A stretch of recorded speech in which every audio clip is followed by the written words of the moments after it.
जय हिंद दोस्तों, वंदे मातरम। टीकेटी रिएक्शन में आप सभी का फिर से एक बार स्वागत है। आज हम एक और वीडियो पर रिएक्शन करने वाले हैं। चैनल का नाम है कैटल रिकॉर्ड। जो टाइटल है वो काफ़ी ज़्यादा मज़ेदार है, आपको बताते हैं। सन 2024 में किसकी लहर? Modi versus Rahul Gandhi, BJP versus Congress. तो चलिए देख लेते हैं पाकिस्तानी क्या आंसर दे रहे हैं और क्या क्या बातें हो रही हैं बीजेपी और कांग्रेस को लेकर। हमारी नेबर कंट्री में इलेक्शन होने जा रहे हैं। कह लें कि 18 अप्रैल से स्टार्ट होंगे। दो बड़ी पार्टीज आपस में लड़ती हुई दिखाई दे रही है। एक तरफ हमें राहुल गांधी की पार्टी नजर आएगी, दूसरी तरफ हमें नरेंद्र मोदी की बीजेपी पार्टी नजर आएगी। क्या ख्याल है आपका कि वहाँ पर जो इलेक्शन का सिनेरियो चल रहा है, लोग कहते हैं कि बहुत न ही कोई राहुल गांधी की पार्टी है, न ही कोई मोदी जी की पार्टी है। भाई करेक्ट करो अपने आप को। बड़े इलेक्शन है। 1.6 बिलियन आबादी है वहाँ की। 3 स्टेट्स में पहले नरेंद्र मोदी जीत चुके हैं। आगे का क्या सिनेरियो नजर आ रहा है आपको इंडिया का, स्पेशली उसको पाकिस्तान के साथ कैसे लिंक करेंगे आप? एक्चुअली ये है कि नरेंद्र मोदी ने काम किया है, नो डाउट अपनी इकॉनमी को उन्होंने बेहतर किया है। और दूसरा ये है कि वहाँ पर गवर्नमेंट को चांस दिया जाता है कि 5 साल काम करें, 10 साल काम करें। हाँ जी, उन्होंने अपने मुल्क में परफॉर्म किया है। नो डाउट वहाँ पर गुर्बत है, बाकी मसाइल हैं, लेकिन वहाँ पर एक गवर्नमेंट जो आती है ना, उसे 5 साल 10 साल का टाइम दिया जाता है ताकि वो अपने जो प्लान्स हैं उन पर अमल करवा सके। तो मोदी ने नो डाउट काम किया है। आप देख लें, वहाँ पर एक शादी थी, एक अंबानी खानदान, वहाँ पर देख लें कैसे कैसे लोग आए। ऐसे लोगों को हमारी गवर्नमेंट नहीं बुला सकती, तो वहाँ पर एक फैमिली ने बुला लिया। देखिए, यही बात मैं करना चाहूँगी कि जितना अच्छा कनेक्शन नरेंद्र मोदी के अपने बिजनेस कह लें कि टाइकून्स के साथ नज़र आता है, वो यहाँ पर नज़र नहीं आता है। एंड आप खुद ये बात मानेंगे कि अगर टाटा की बात की तो उसने पाकिस्तान की जो इकॉनमी है उसको भी सरप्रेस कर दिया है। ऐसा है कि नहीं? बिल्कुल ऐसे देखे, नरेंद्र मोदी पिछली दफ़ा जब नवाज शरीफ था तो वो बिन बुलाए उनकी शादी में यहाँ पर आ गए थे। तो वो मोदी का भी बिजनेस माइंड है और नवाज शरीफ का भी। तो इन दोनों का माइंड मैच है। तो मेरे ख्याल में ये भारत के साथ तजारत शुरू कर लेंगे। तो डेफिनेटली होनी भी चाहिए, बिकॉज अगर देखा जाए तो आपने जैसे कहा कि ताल्लुकात और माइंड मैचिंग काफ़ी ज़्यादा नज़र आ भी रही है। और आप देख लें कि जहाँ पर भी अभी हमारे प्राइम मिनिस्टर जो बने हैं शहबाज शरीफ, अभी हमने जो किसी मुल्क का दौरा किया है उन्होंने, और अब बिलीव करें कि इलेक्शंस हो रहे हैं इंडिया के अंदर और उनके जो प्राइम मिनिस्टर हैं वो दौरे पर निकले हुए हैं। हर एक अभी रिसेंटली भूटान को विजिट करते हुए दिखाई दे रहे हैं। बस यही तो हम में और उनमें फ़र्क है। असल में उनकी जो सिविल गवर्नमेंट है वो उनको परफॉर्म करने का चांस ज़्यादा है, और उन्होंने आर्मी को स्पेशली अपने नुकड़े लगाया हुआ है। हाँ बिल्कुल ऐसे ही है। तो यहाँ पर आपको पता है, लाने वाले लाते हैं गवर्नमेंट और उनको घर भी भेज देते हैं। आप समझ सकते हैं सारे मैं किन की बात कर रहा हूँ। तो अब हमें भी आइडिया हो गया है कि इस सब के पीछे कौन है और कौन करवा रहा है। और अभी तक मुल्क को इस स्टेज पे लाने के लिए मेरे ख्याल में उनका भी 80% हाथ और 20% सिविल गवर्नमेंट का है। बिल्कुल आपकी बात सही है। सेकेंडली अगर देखा जाए, हम कहते हैं कि जी probably most of the people उनकी सोच यही है कि मे बी तरक्की के लिहाज से आपने भी कहा कि नरेंद्र मोदी ने बहुत अच्छा काम किया है, विजिट करते हैं और जहाँ पर भी वो जाते हैं रेड कारपेट्स बिछा दी जाती हैं उनके लिए। इलेक्शंस चलने वाले हैं एंड एक बार फिर से अगर देखा जाए तो स्पेशली कह लें कि 10 ईयर्स का टेन्योर गुजारा है उन्होंने, और हम उनका मजाक उड़ाते हैं कि वो चाय बेचने वाले हैं। एंड चाय बेचने वाला आज कहाँ पर है? और देखिए, एक नॉर्मल कॉमन पर्सन को मौका मिला हुआ है एज अ प्राइम मिनिस्टर वहाँ पर। एक्चुअली ये एक वो सिंपल सी बात है कि वो पंजाबी में कहते हैं, जिसके घर दाने उसके कमले भी सियाने। पंजाबी एग्जाम्पल, जिन उनकी इकॉनमी तगड़ी है भाई, वो किसी एक कंट्री की या किसी एक प्रोडक्ट को बैन करते हैं ना, तो वो कहाँ आसमान से ज़मीन पे आ जाती है। देखिए, यहीं पे पाकिस्तान की जहालत है वो सामने निकल के आती है। आप मुझे बताइए, आज से कुछ साल पहले, 20 साल पहले, 30 साल पहले हमारी इकोनॉमी नहीं थी तगड़ी। हमारी इकोनॉमी नहीं थी तगड़ी, हम नहीं थे इतने तगड़े, लेकिन हम जब भी जो काम करते थे वो परफेक्ट काम करते थे। जो आप इकोनॉमी का ओनर होते हैं, वो तो आज जाके हमारी इकोनॉमी अच्छी हो रही है और आगे और भी बेहतर होगी, क्योंकि हम काम करते हैं। हम आपकी तरह दूसरों को देख के जलते नहीं या रोते नहीं हैं कि यार ये क्या हो रहा है। और आपको एक बात बता दी जाए कि मोदी जी का और नवाज शरीफ का बिजनेस माइंड आपकी नज़र में बराबर हो सकता है, हमारी नज़र में बराबर नहीं है।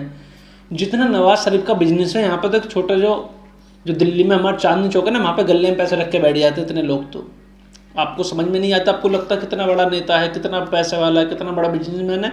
कुछ नहीं हो, भारत के एक छोटे से दुकानदार के सामने भी इतना पैसा दबा के बैठ जाते हैं लोग यहाँ पे। तो उनकी इकॉनमी इतनी मजबूत है, तो उन्होंने अपने आप को मजबूत किया, इसीलिए पूरी दुनिया उनकी बात मानती है। चाइना को देख लें, इंडिया को देख लें। इसी तरीके से अगर हम अपनी इकॉनमी को किसी एक चीज़ में हम आगे निकल जाएं तो दुनिया हमारी भी बात सुनने लग जाएगी और हमें फॉलो करना शुरू कर। हमारी कोई बात नहीं सुनते हैं। लास्ट क्वेश्चन मैं आपसे करूँगी कि सऊदीया की चले बात कर लेते हैं।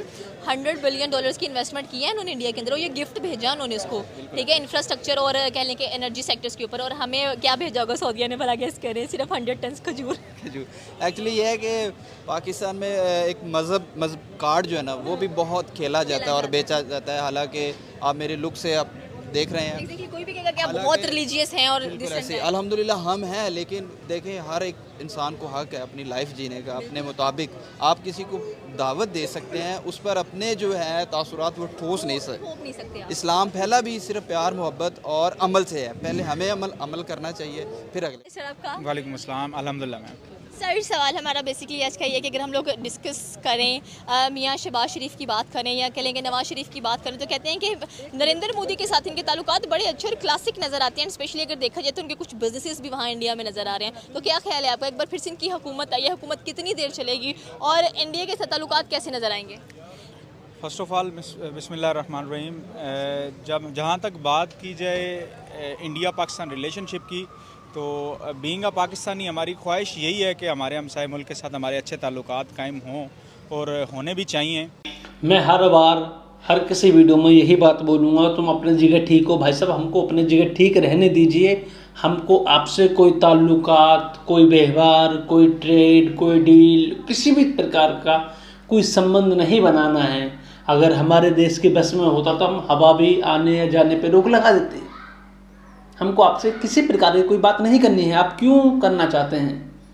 लेकिन मियाँ बरादरान की जहाँ बात की जाती है वहाँ उनके बिजनेसेस सेटल्ड हैं, उनके अपने इंटरेस्ट्स जहाँ पे शो हो रहे हों, तो वहाँ डेफिनेटली उनका अपना एक इंटरेस्ट है। एक इंडिया पाकिस्तान की जो आपस में रिलेशनशिप है उसमें बेहतर है कि पाकिस्तान के साथ एक अच्छा रिलेशन हो, क्योंकि वो हमारा हमसाया मुल्क है। लेकिन इसमें एज यूजुअल ऐसा क्वेश्चन रेज़ करना कि मियाँ साहब के आने से क्या होगा और ख़ान साहब के आने से क्या होगा या जरदारी साहब के आने से क्या होगा, ये हर आने वाली गवर्नमेंट की अपनी डिफरेंट पॉलिसीज़ होती हैं कि वो किन पॉलिसीज़ के तहत अपनी एक फॉरेन पॉलिसी जनरेट करती है और पूरी दुनिया को, ये नहीं कि सिर्फ इंडिया, पूरी दुनिया को किस फॉरेन पॉलिसी के साथ लेकर चलती है। एग्जैक्टली मैं यही क्वेश्चन करना चाह रही थी आपसे कि अगर देखा जाए तो आपने कहा कि एक फॉरेन पॉलिसी होती है, एंड रिसेंटली अगर हम लोग डिस्कस करें अपने इलेक्शंस की, तो आपको ख्याल में कितनी हाइप होगी हमारे इलेक्शंस की? दूसरी तरफ अगर हम इंडिया की बात करें तो उसके जो इलेक्शंस की हाइप है वो ऑल ओवर द वर्ल्ड नज़र आ रही है, बिकॉज लोग कहते हैं कि वो सबसे बड़ी जमहूरियत है एंड वहाँ पर अगर देखा जाए तो लोग हुकूमत करते हैं, उनकी गवर्नमेंट नहीं। क्या वाकई ही ऐसा है? बिल्कुल ऐसा ही है, वाकई वो पाकिस्तान की दुनिया की सबसे बड़ी जमहूरियत है। और जो पाकिस्तानी इलेक्शंस की आपने बात की है, ये पाकिस्तान के हिस्ट्री के कंट्रोवर्शियल 3 इलेक्शंस हैं। इनमें जो अवाम का मैंडेट है वो किसके पास? भाई तुम्हारे कौन से इलेक्शन ठीक होते हैं? हिस्ट्री के 3 बोल रहे हो, सारे इलेक्शन ही कंट्रोवर्सी वाले होते हैं। तुम्हारे जो नेता चुन के आते हैं वो सीएम या पीएम बनते हैं, लेकिन जो तुम्हारा दूसरा विपक्ष की पार्टी होती है तो कभी मानती ही नहीं है। हिंदुस्तान में कुछ भी आप बोल लीजिए, लेकिन जब पार्टी कोई जीत जाती है, बीजेपी जीत जाती है या कांग्रेस जीत जाती है या विधानसभा में कोई पार्टी जीत जाती है, तो बाद में किसी को कोई डाउट नहीं रहता है कि ये हो गया है, वो हो गया है, इस वजह से जीत गए, इस वजह से जीत गए। नहीं, उनको मान लिया जाता है, वो मान लेते हैं अच्छी तरह से, हाँ इस वजह से जीत गई ये पार्टी। लेकिन तुम्हारी जहालत उच्च लेवल की है। हमें पता है कि आपकी जो गवर्नमेंट नहीं है कुछ भी, आपकी जो देश को चलाती है वो एक आर्मी चलाती है। आर्मी के पास एक देश है, देश के पास एक आर्मी नहीं है, इस बात को आप समझिए। और साथ ही साथ मैडम, आपने जो टॉपिक चुना था उसके ऊपर तो आपने बात ही नहीं करी।